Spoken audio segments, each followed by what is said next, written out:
గుంటూరు జిల్లా తెనాలి ప్రకాశం రోడ్లోని ASN college degree కళాశాల స్థాపకులు అధినేత అన్నాబొత్తుల సత్యనారాయణ 32వ వర్ధంతి సందర్భంగా వారి తనయుడు తెనాలి నియోజకవర్గ శాసనసభ్యులు ఎమ్మెల్యే అన్నాబొత్తుల శివకుమార్ అన్నాబొత్తుల సత్యనారాయణ ఘాట్లో వారి స్మృతులను తలుచుకుంటూ పుష్పగుచ్చం సమర్పించి ఘన నివాళులర్పించారు.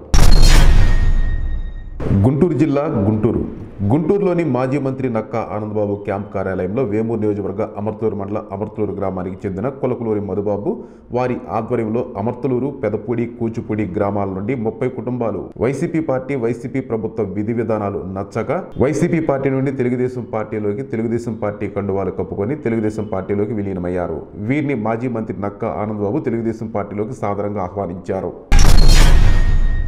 గుంటూరు జిల్లా తెనాలి కొత్తపేట 1వ పట్టణ సర్కిల్ ఇన్స్పెక్టర్గా జి దశరథరామయ్య మంగళవారం బాధ్యతలు స్వీకరించారు. ఇప్పటి వరకు ఇక్కడ పనిచేసిన సిఐ కె చంద్రశేఖర్ విఆర్కు బదిలీ అయ్యారు. నూతన సిఐ మాట్లాడుతూ శాంతి భద్రతల పరిరక్షణలో ఉన్నతాధికారులు ఆదేశాలు పాటించి పనిచేస్తానని, శాంతి భద్రతలకు ఎవరు విఘాతం కలిగించినా వారిపై కఠిన చర్యలు తీసుకుంటానని వారు తెలియజేశారు. గుంటూరు జిల్లా తెనాలి విజయవాడ ప్రధాన రహదారి ప్రక్కన anganwadi workers and helpers union ఆధ్వర్యంలో నిర్వహిస్తున్న నిరావధిక సమ్మె 29వ రోజు సమ్మెలో భాగంగా అంగన్వాడీలు రాష్ట్ర ప్రభుత్వం ఈ రోజు వరకు కూడా తమ న్యాయమైన డిమాండ్స్ని పట్టించుకోకపోవడంతో రాష్ట్ర ప్రభుత్వానికి సాష్టాంగ దండ ప్రమాణం చేస్తూ మా న్యాయమైన డిమాండ్స్ని తీర్చాలంటూ వారి నిరసన తెలియజేశారు. అందరూ సఫర్ అయిపోతున్నారని చెబుతున్నారు, పేపర్లో ప్రకటనలు ఇస్తున్నారు. కానీ ఒకసారి ఆలోచించాలి ప్రభుత్వం కూడా, ఎందుకు వాళ్ళందరూ సఫర్ అవుతున్నారు?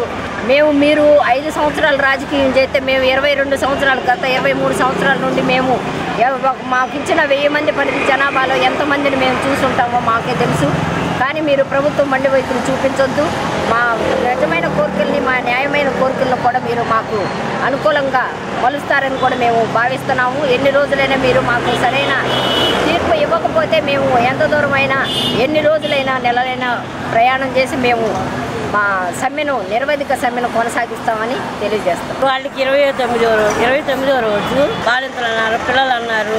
మరి వాళ్ళందరి గురించి దృష్టిలో పెట్టుకొని అయినా సరే మా కోరికలను మరి నెరవేర్చవచ్చు కదా. మేమేమి గొంతుమ కోరికలు ఏం కోరట్లే కదా, కనీస కోరికలే అడిగేది. మరి ప్రభుత్వం ఎందుకు అంత మొండిగా ప్రవర్తిస్తుందో, అదేమంటే ఎన్నికల తర్వాత అంటా ఉన్నారు.